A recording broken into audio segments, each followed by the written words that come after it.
Former member of Burkina Faso's presidential guard arrested in Ghana. A sachet of water to be sold at 30 pesos from February 1st. Temporary shutdown of plant at cocoa processing causes stay. And in foreign news, Central African Republic's Constitutional Court cancels last month's legislative elections.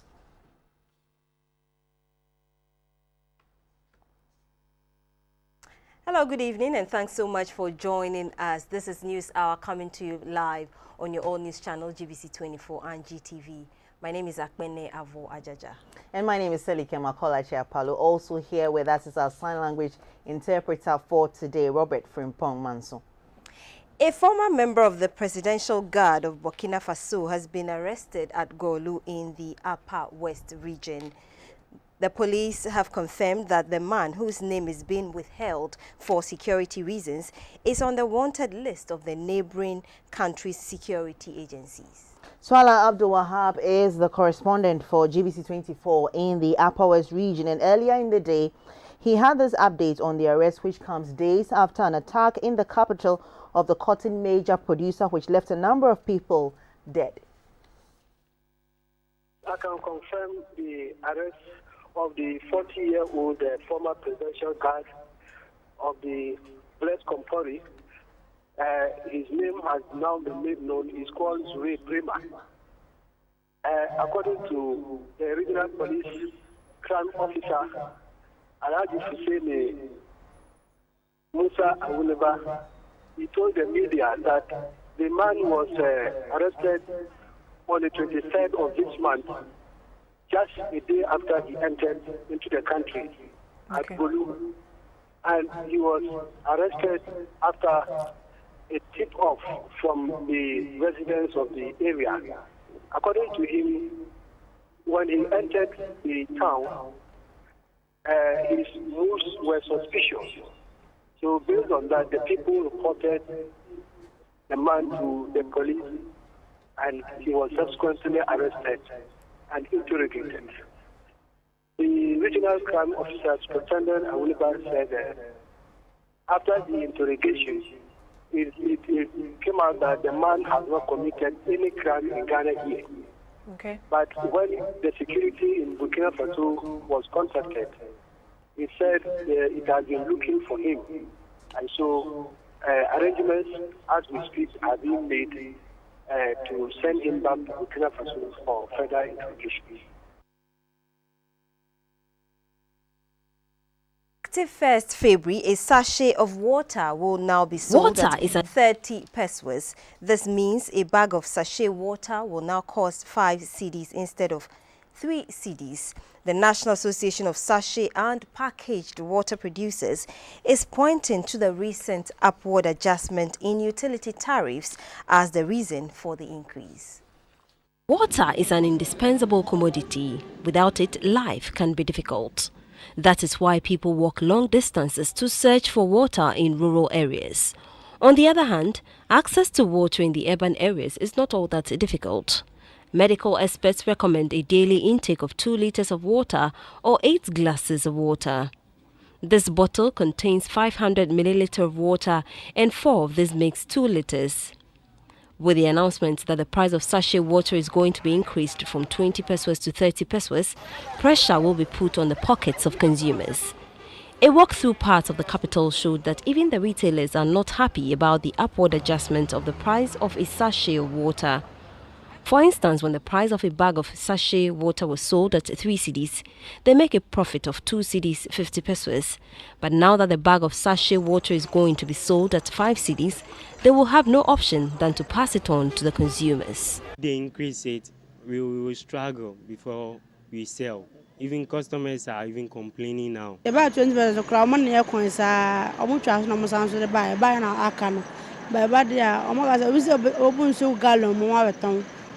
na so be fridge no o ya be se ono anom nkran nkra on top water ya ne ton ye den e be so sa wo be bre obi wo fro na di amerika na kwa na wo bo ne kire ne se ya ɔsɛ ne boɔden no wɔgya atom 20 pesos cry 30 pesos red and tired yes can kofa kwesi ano 20 pesos cry the ebesa to me they said they are some nebeba.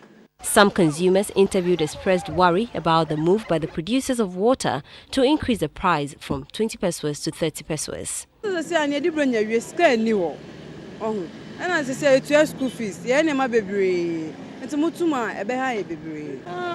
people are having issues with the increment in electricity and water bill. So if they add water, I'm sure it will be a problem for the Ghanaian populace. Take a best from say commanding state 20 pesos now. And one say by yes you bet me a day I take like 6 or 7 pure water in a day, and that means 1 cedi 20 pesos or 1 cedi 50 pesos. So if it's been increased, that means I have to reduce the amount of money I spend on food. On the other hand, members of the National Association of Sachet and Packaged Water Producers blamed their decision to jack up the price of water on the increase in water and utility tariffs. The president of the association, Mr. Magnus Nunu, explained that without a corresponding increase in the price of the products, the business will collapse. We wish to, however, announce, based on recent price hikes, our new prices. The prices take effect from 1st of February, and they are one ice sachet, the iced water sachet, which we call pure water. The recommended price now is 30 pesos per sachet. And the extra price, that is, if you see of sachet water trucks carrying water, will be sold at 3 Ghana cedis. But then, and then we're talking about the 500 ml. I mean, all sachet water now is 500 ml, and it's packed 30 in a bag. Now, then, but you would agree with me that, I mean, those who retail in the container shops and then shell shops, total shops, they buy them from the truck, they retail. Depending on where you are buying it, you might buy it between 4.5 to 5 cedis. The above prices are arrived at based on assumption that the PRC will hit to our core. If not, there will be the need for us to come up again to actually give them realistic prices. According to the association, the new prices could be reviewed further upwards if the PURC does not come out to correct the anomaly that water supply rate has gone up by 67%, whilst in reality the commercial charge is 195%. Moving on from water to food security, the Food and Agriculture Organization has introduced a new crop variety known as quinoa in line with overall efforts to achieve food security. Experts say the grain, which has high nutritional value, can contribute significantly to regional and global food security. The Food and Agriculture Organization (FAO) introduced the quinoa crop 3 years ago to help strengthen Ghana's food system. Due to its high nutritional value, the quinoa crop is said to have the potential of increasing food security and reducing hunger and poverty at the national, regional and global levels. It is a grain crop grown primarily for its edible seeds, but classified as a plant food that is rich in essential amino acids and vitamins and is gluten-free. The crop can also be an important alternative, especially to populations that have no access to adequate sources of protein. An organoleptic test was conducted by the FAO to sample reaction of consumers to the appearance, smell, taste and texture of the quinoa crop. Quinoa is cultivated in 70 countries. The Andean region or the South America has been responsible for the vast majority of quinoa production, with Peru and Bolivia accounting for 92% of the global quinoa production. The FAO says demand for the crop has risen in recent years as a result of its superfood nature and desirable traits. FAO has characterized quinoa as one of humanity's most promising crop relative to the fact that it is the answer to the myriad of problems of human nutrition. A seasoned diplomat, Mr. Kwame Tinkran, has been sworn in as Ghana's new High Commissioner to Kenya by President John Mahama. Until his appointment, Mr. Tinkran was the Director of State Protocol. Napoleon Atukito reports. A bilingual who is fluent in French, he is usually referred to as Ambassador Tinkran, a familiar face in power corridors. Mr. Kwame Tinkran is a career diplomat who has risen through the ranks and worked under various governments. He had previously been Ghana's ambassador to Libya and Japan before becoming the Director of State Protocol. He is going to Kenya as Ghana's High Commissioner in Nairobi on the heels of a state visit ever to be made by a Ghanaian leader to Kenya. Kenya, an East African regional power, is known for her tourism industry, recently pitched against Islamic insurgency of Al-Shabaab. Kenya is also residence of the third largest operating staff of the United Nations after the United States and Switzerland. It is reported that the Kenyan leader, President Uhuru Kenyatta, might visit Ghana in the first quarter of the year. Thus, diplomats like Ambassador Tinkran could be involved in the preparatory works towards that historic visit. Napoleon Atukito reporting. Turning attention to politics now, the Convention People's Party is heading for a National Delegates Congress on Saturday. The event, slated to take place at the Trade Fair Center in Accra, forms part of the party's preparations for the upcoming general elections. The Convention People's Party was formed in 1949, and a year later it called for a positive action campaign leading to massive strikes and rebellion throughout the then Gold Coast. Nkrumah, the leader of the party, was imprisoned by the colonial authorities for sedition. The executive members of the CPP continued to press for the total independence of the colony, eventually creating conditions for a popular election in 1951 that the CPP won overwhelmingly. In the same year, Nkrumah was released from prison and appointed leader of government business in a transitional arrangement that eventually led to the independence of Ghana in March 1957. But the party had not been impressive in recent elections.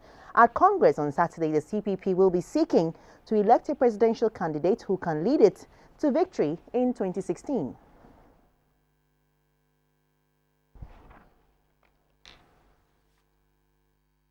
The Indian High Commissioner to Ghana, Mr. Javi Saga, has encouraged nations of the world not to allow themselves to be pushed into submission by terrorists.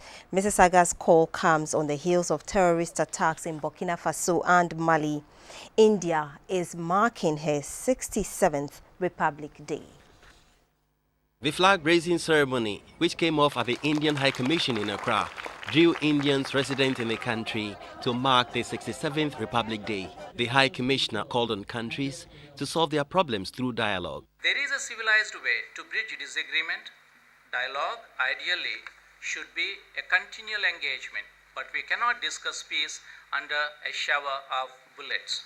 In an interview with GBC24, Mr. Jiva Saga explained the significance of the Republic Day celebrations. Republic Day of India, it's 1950, when India declared itself a republic and gave itself its own constitution. Though we got our independence in 1947, a few years before that, but the constitution of India was received in 1950. And that is the significance of this day. And we are a sovereign country, we are a secular country, we are a democratic country. So we have taken our destiny into our own hands, and Indian Constitution is one of the most elaborate constitutions in the world. The Indian Republic Day celebration would not have been complete without the national anthem.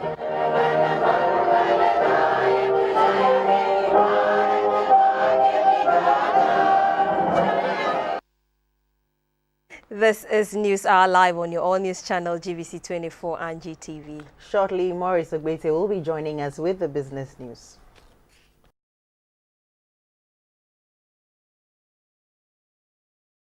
Hello again, let's get updates from the world of business. My name is Maurice Ogbete.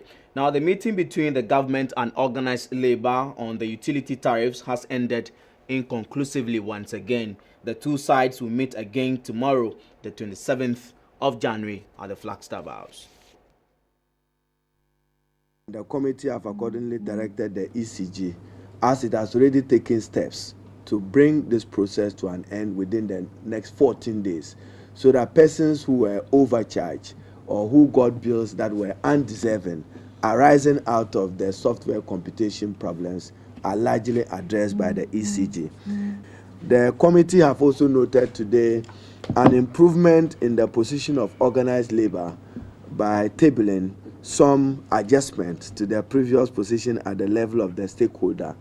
That is heartwarming in the spirit of these negotiations. And on behalf of government, we are also revising our position, and we will communicate same to organized labor before the end of today, which will be an improvement of our position, particularly in respect of lifeline consumers and vulnerable consumers of ECG. Government will not take any decision that will further strain or hurt the economy, and in particular, we will enforce the letter and spirit of the energy sector levy in order to guarantee the financial viability and sustainability of our energy-related SOEs, whilst we honor our commitment to fix doomsday. We'll bring you the outcome of that particular meeting tomorrow. The management of the cocoa processing company CPC has denied media reports that it has run short of cocoa beans, leading to a shutdown of the factory. The public relations officer of the company, Mr. Ekoru, has attributed the temporary shutdown to regular maintenance and rehabilitation works, which will last for 4 weeks. CPC produces Ghana's flagship product, the Golden Tree chocolate. The cocoa processing company factories process only the choicest premium Ghana cocoa beans without any blending. The flagship products of the confectionery factory are the Golden Tree Deluxe chocolate bars, which are currently in 10 gram, 20 grams, 50 grams and 100 gram sizes in 7 brands. The other products are all-time instant drinking chocolate, Pebbles chocolate drudges, Royal Natural Cocoa Powder, among others. The company has currently shut 2 of the cocoa factories at the company to make way for its routine maintenance. This, according to Public Relations Officer of CPC, Mr. Ekoru, will put the machines in best shape to work effectively. Every year, we do a planned maintenance, normally around December, around Christmas period. Now, last year, the cocoa factories had some contracts, processing cocoa liquor into cocoa butter for some other companies, and those that contract was supposed to have ended before even 31st December. Now we're not able to finish, so we continued, and therefore even within Christmas we didn't have breaks. In fact, we just took the statutory holidays, but the company did not break completely for Christmas. We had to work. Now we finished the contracts by the first week in January. That means that the maintenance of those factories are still pending, isn't it? So that is what we are doing now. He denied reports that the company has shut down because of lack of supply of raw cocoa beans. I've heard that they say because there's no cocoa. So the thing is that even if the cocoa is here now, we'll not use it because the factory is undergoing rehabilitation. He said the company is not laying off workers since the company will bounce back in about a month's time. It's proper for the workers in those factories to take their annual leave whilst we do the maintenance. Because when we come back and the factories are now set to work, we will not have the luxury of time to ask people, to entertain requests for leave and so on. So this is exactly what we are doing. Mr. Ekoru assured consumers of chocolates that the operational challenges will not affect the pricing of cocoa products, particularly chocolate. No. The chocolate factory is not affected by this at all. All that I'm saying is that the cocoa factory, the other operations, That is where the maintenance is taking place. The chocolate factory, they were lucky to have done some maintenance in the course of the year last year. So they are not affected at all. I mean, it will be very bad on our part to do that, especially when National Chocolate Day is coming. Though management have assured the workers of resumption of work in about 4 weeks' time, some of the workers were still apprehensive about losing their jobs. And still in business, the governor of the central bank, Dr. Kofi Wampa, says the central bank is not considering a devaluation of the local currency. Dr. Wampa explained that Ghana has a floating rate, and as such, the currency adjusts based on market conditions, so there is no need for devaluation. The governor's comment comes on the heels of a statement by the Vice President Park Mr. Arthur at the just ended West Africa Monetary Zone Conference in Accra. He was talking generally about currencies in the region. If you note, some of them are fixed, like the CFA franc is fixed to the euro. So they don't have any control over it. They cannot depreciate it or this depending upon their market or their competitiveness. But our rates generally have been floating, because the rate changes reflecting the market conditions, even be it speculative or not, the rate continues to change. So for us, there is really no need to do a discrete devaluation or take a discretionary action on devaluation, because the currency adjusts as and when the conditions change. So in our situation, I don't think we are faced with a decision of either devaluing or not devaluing. That thing is done, the movement is done according to market conditions, which include liquidity, city liquidity in the market, monetary policy, fiscal policy, and so on. All those things determine what is happening in our market. We'll go to the Bono-Afo region, where some customers of DK Microfinance have secured a court order to remove movable properties of the company in the wake of the action taken by the central bank against the company's operations. The Bank of Ghana has announced that it will liquidate the company and use the proceeds to settle the liability. GBC24's Bono-Afo regional correspondent John Sam Arthur has updates on the DKM issue.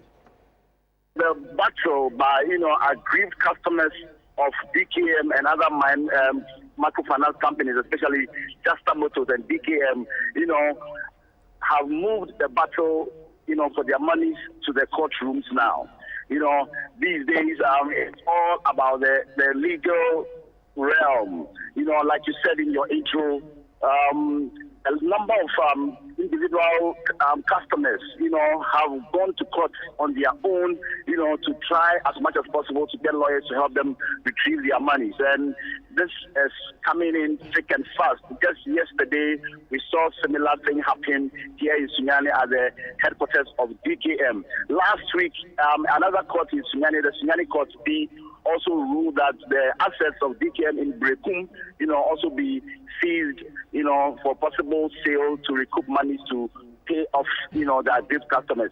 But this is interesting because, officially the Bank of Ghana has also come out to say that they are going to begin liquidation processes, to get to recoup as much money as possible from DKM and Justa Motors to pay off, their customers. So what is interesting now is how it's going to play into the individual action being taken by various customers. A whole lot of customers cannot go to court because they don't have the resources, and so they are waiting patiently for the Bank of Ghana to carry out its liquidation, and then possibly they could get their money. But you see, others have the resources to go to court, and they are doing so, in a bid to ensure that they get their monies back, at least the principal. So we spoke to John Sam Arthur earlier in the afternoon. Now, the interbank markets, the pound sterling appreciated by 3 pesos against the cedi to trade at 5 cedis 45 pesos. The cedi, on the other hand, gained a peso against the dollar to close trading at 3 cedis 83 pesos.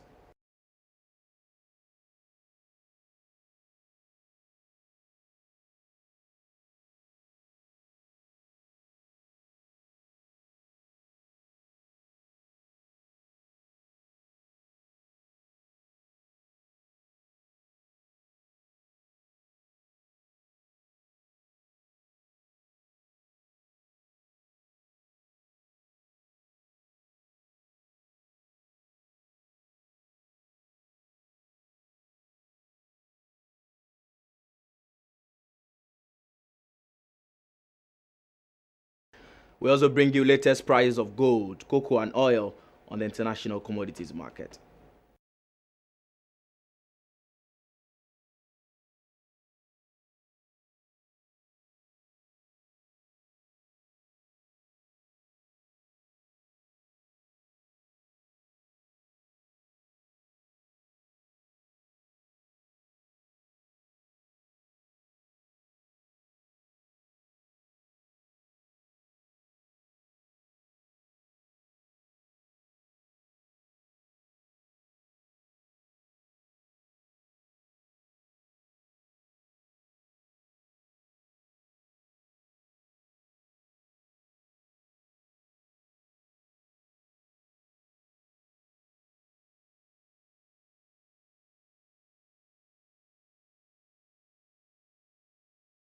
And that'll do for business, brought to you by SIC, Airtel, and Ernest Chemist.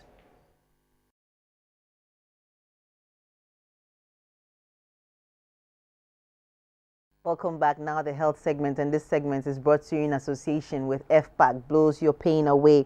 In what's happening in the health sector, the Chief Executive Officer of the Kolebu Teaching Hospital, Dr. Gilbert Buckle, has warned that the hospital will be in serious financial distress if government goes ahead with a decision to cut financial assistance to the country's leading health facility. Dr. Gilbert Buckle told the Public Accounts Committee of Parliament how the hospital's finances were managed in the period between 2011 and 2013 and indicated that the hospital may be forced to demand full cost for healthcare if government weans it of subvention. Government is keen on weaning off some state institutions from the list of subvented agencies because of the severe strain they put on the public purse. Successive governments have been advocating the policy, pointing out that some public institutions and agencies can be self-sustaining. Government estimates to save between 20 and 25 million Ghana cedis when the policy is fully implemented. Experts believe it will take some of such state agencies a year and the others a maximum of about 2 years to gradually get themselves off subvention. One of the institutions being considered is the Kolebu Teaching Hospital. If the weaning off happens, patients who visit the facility could be paying twice or thrice the current charges. The Chief Executive, Dr. Gilbert Buckle, told members of the Public Accounts Committee that the management of the nation's premier hospital would have no choice than to pass on the full cost of healthcare to patients in such a situation. Because of government subsidy for salaries, capital investment, and all those things.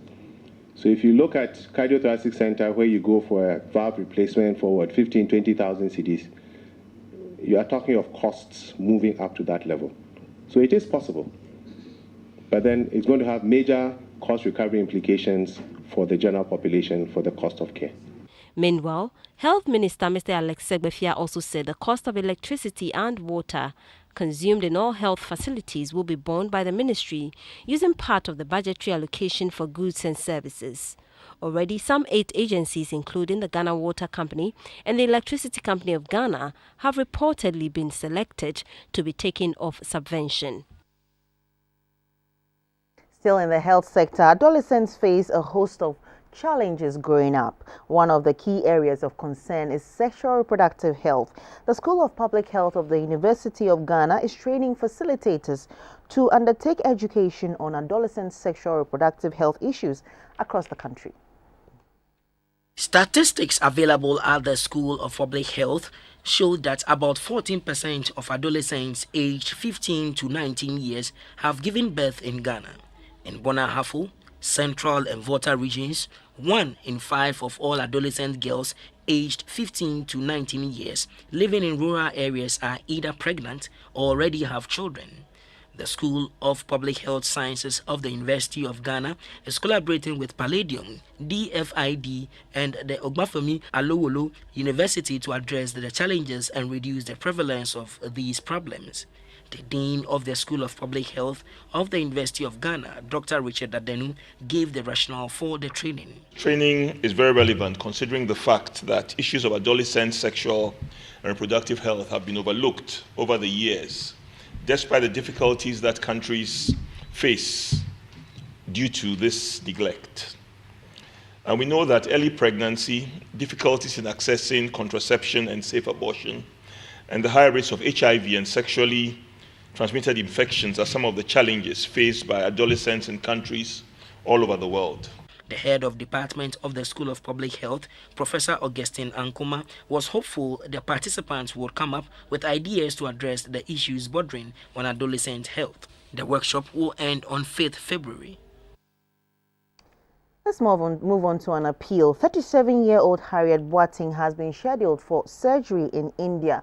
This is because Ms. Boateng has been diagnosed with a high-grade arteriovenous malformation which cannot be corrected in Ghana.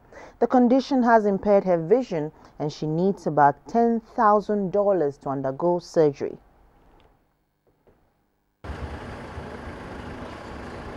Harriet Boateng, a staff of the Ghana Education Service, has suffered incessant headache for the past 10 years. This became severe 2 years ago, coupled with seizures, occasional loss of consciousness, and difficulty in walking. Although her constant visits to the Kolebu Teaching Hospital has seen no respite, Harriet barely has any strength to make audible speech. She says her breath is labored, and whenever she eats or drinks, the food or water oozes out through her nostrils. She urgently needs $10,000 for radiosurgery at the Apollo Hospital in India. Anna, I'm on my knees. I'm begging everyone. Please, help me. Help me. Or else you won't see me again. Please, please, I'm on my knees. I have borrowed from everywhere since my daughter's sickness. Please, please, Ghanaians, I know you can do it. Radiosurgery is a procedure where focused radiation beams are delivered at a specific area of the brain to treat an abnormality, but at the moment cannot be done in Ghana. Anyone willing to donate towards Ms. Harriet Boateng's surgery can either donate their monies to the Ghana Commercial Bank Achimota branch, account number 202-101-010-0560. Donors can also donate through mobile money number 0244-602-277 or Tigo Cash number 0271-271-621. Alternatively, donors can contact Harriet on 020-858-7422 or 0243-366-133.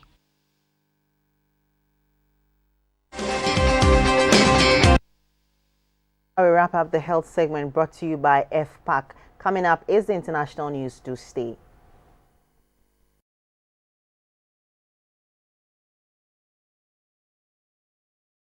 Welcome back. In the international segment, Central African Republic's Constitutional Court has annulled last month's legislative elections, but confirmed that 2 former prime ministers will face off for the presidency. The court ruled that the first-round legislative vote on the 30th of December was marred by numerous irregularities and said some candidates appeared to be involved in them. Court President Zachary Ndumba said election officials had received more than 400 complaints about the polls. The court did give the green light for a presidential runoff election between the top first-round vote-getters. In results announced earlier this month, Dologule won 24% of the vote, followed by Tudera with 19%. The runoff vote was originally scheduled for January 31 this Sunday, but is almost certain to be postponed. From the CAR to Uganda, where today marks 30 years since President Yoweri Museveni of Uganda came into office in 1986. He has delivered a landmark speech to celebrate the milestone. This likely could be Mr. Museveni's last such anniversary if he loses next month's vote, which is 23 days away. Although he is pulling all strings to win and has made clear that he is going nowhere. But the three key milestones that post-independent government set out to sort, poverty, ignorance and disease, still persist, and a wide income disparity has meant dividends, a better performing and expanding economy are not evenly shared for a man who has hosted 2 popes, seen of 5 United States presidents, 2 of whom he hosted in Uganda, and is now Africa's 5th longest serving president. The contrast with his inaugural speech, in which he blames leaders who overstay in power, could not be more telling. And that's all in the international news. Theophilus Sampa is up next with sports.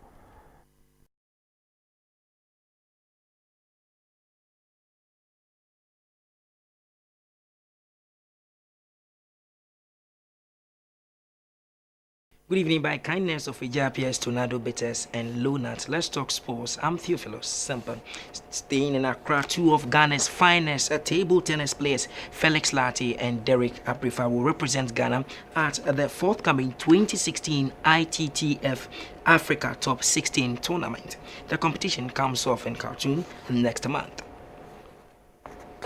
The Ghana Table Tennis Association has settled on the All-Africa Games pair of Derek Abrifa and Felix Lartey for the upcoming 2016 ITTF Africa Top 16 Cup.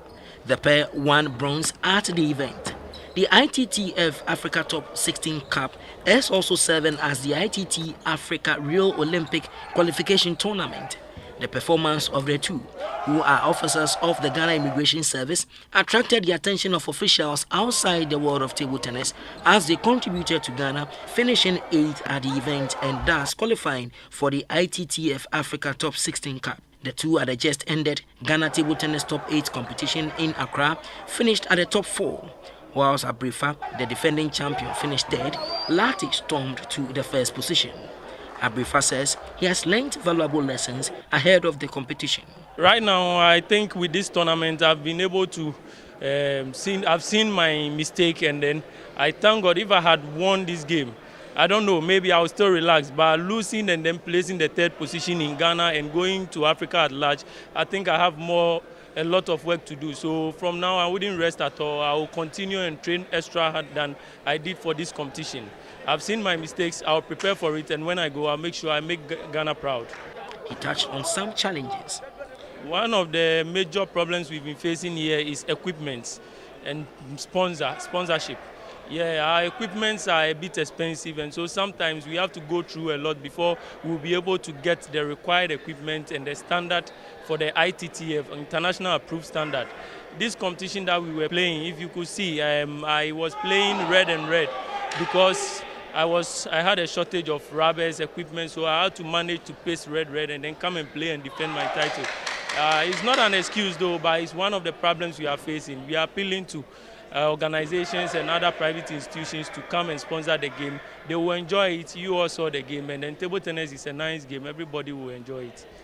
GBC24 has gathered that testing times await both players as they attempt to return Ghana to former glory and emulate the feat of Emmanuel Quay, who won the men's singles title at the first ever African Championships in Alexandria in 1962 before regaining the crown in Lagos in 1968. The vice chairman of the Ghana Table Tennis Association, Kenneth Ashigbe, has challenged officials in positions of trust in the country to take a second look at sports administration. He called for a paradigm shift in dealing with the issue. Can you imagine that Black Stars play Cape Verde and we pay a winning bonus of 10,000? Can you imagine what one person's 10,000 would do to one of the smaller federations? So as a country, we need to start thinking some of these things. Yes, football takes us to the World Cup. But, we need to look at how we spend the scarce resources we have so that we can get a better return for the country as a whole. And I'm sure it will take a lot of talking to our players. It will not be an imposition, but for them to also understand it. A way to do it is to say that we've won this tournament. So you, player 1, your money goes to basketball. Player 2, your money goes to table tennis. Player 3, your money goes to lawn tennis. And it's their contribution to the game. So I'm urging our leaders to say that let's look at it again. Let's look at how we can support, the lesser finance sports, and most of them have better potential for us in terms of getting us medals than football has, and so that we all can help in developing sports totally as a country. And finally, the boss of the Ghana Amateur Boxing Federation, Gideon Quarty, says he is satisfied at the level of competition ongoing at the national team. He says the technical handlers are having headaches in selecting the 13 who represent Ghana for the upcoming championship. 18 pugilists were on hand in the fourth in a series of a Justify Your Inclusion exercise by the Ghana Amateur Boxing Federation. Officials are hoping to send 10 male boxers and 3 female boxers for the final qualifier for the Rio Olympic Games in Brazil. The 18 pugilists battled in divisions such as the lightweight, bantamweight, welterweight, light welterweight, light flyweight, among others. The exercise is to give opportunity to all members of the national team, the Black Mummers, to hone their skills for selection, as against the policy of handpicking in the past. After fierce exchanges from the pugilist, the president of the Ghana Amateur Boxing Federation, Gideon Quarty, says he sees difficulty in selecting the best for the qualifiers. It's quite good when you look at the later parts of the fights. It tells you they are serious. We just have to boost on their stamina and work on their hands. When the coaches, I think they've seen the small problems that is worrying them, so we'll handle it, and then hopefully by next week they will come back with a new strategy, and then we can move on. I'm urging the coaches because they have to work very hard. We only have about 2 months to go. And the small corrections that they need to do, they have to do it. Then we all see it here before they go. The Deputy Director General of the National Sports Authority, Mr. Sakakwe, was happy at the skills exhibited. I think when we have a lot of this, we will have good boxers to represent Ghana to excel at the Olympic Games. I think, let me once again commend the Boxing Association for a good work done. The Africa qualifiers is set for Cameroon's capital, Yaoundé, from March 9 to 20 this year.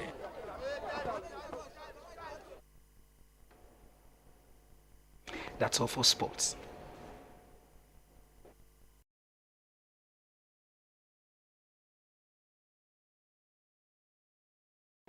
Hello, good evening. Time for the art segment. My name is Valerie Danso.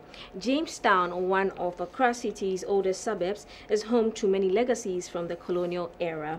Jamestown is rich with historical attractions, including the old Kingsway. The building is filled with numerous paintings and activities, which is a huge draw for lovers of art and is popular among tourists. It has hosted the Chaliwati Festival and continues to be a destination for musicians keen on using the place for shooting music videos. Jamestown and Ashatown are the oldest districts in the city of Accra, Ghana. The two emerged as communities in the 17th century. The 1914 building, directly beside the Asha Fort, was known as Old Kingsway. This building has been left unattended for a very long time, which is partly responsible for the state it finds itself, deterioration. It has a warehouse where goods such as sugar, rice, flour and clothing materials were kept. The building also had a store that sold a variety of items such as canned food and footwears for children and adults. People came from all places to buy things from the Old Kingsway building. After the death of the owner, the store gradually began to fold till it got to the state of abeyance. What is left of the building is just the structure which provides an enclosure for other activities. The caretaker of the building, Isaka Ayite Ayi, also known as Red Macho, explained why the building is in such a state. Many know me. I'm a figure ready.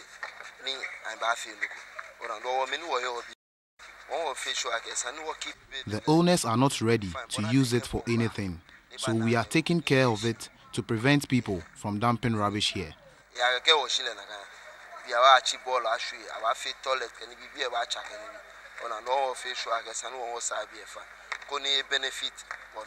Some music video directors have made the place a location for their shoot. The small wooden structure in the corner of the building was fixed as a private room where people can change clothing. The video had two main shots, the storyline and the performance shot. For the performance shot, we parked a Bentley in front of a broken up building that had lots of beautiful graffiti done at the Jamestown area. So it was sort of like a homecoming where this guy, he's of a broken town, but he has gone to make it and he's come back in his glory.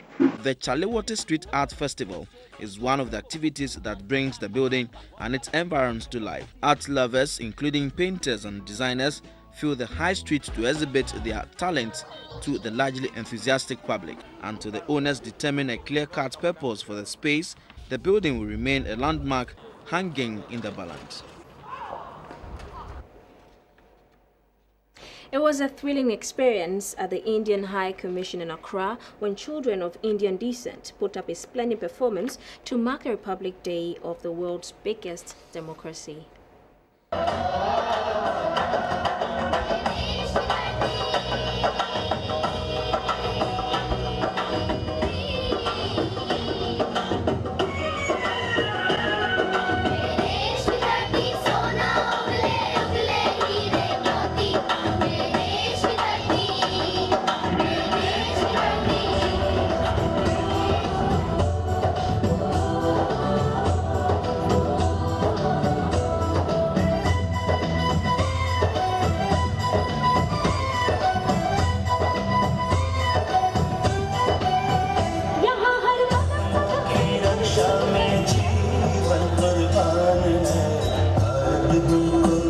जान से प्यारा है सबसे गुलिस्तां हमारा है.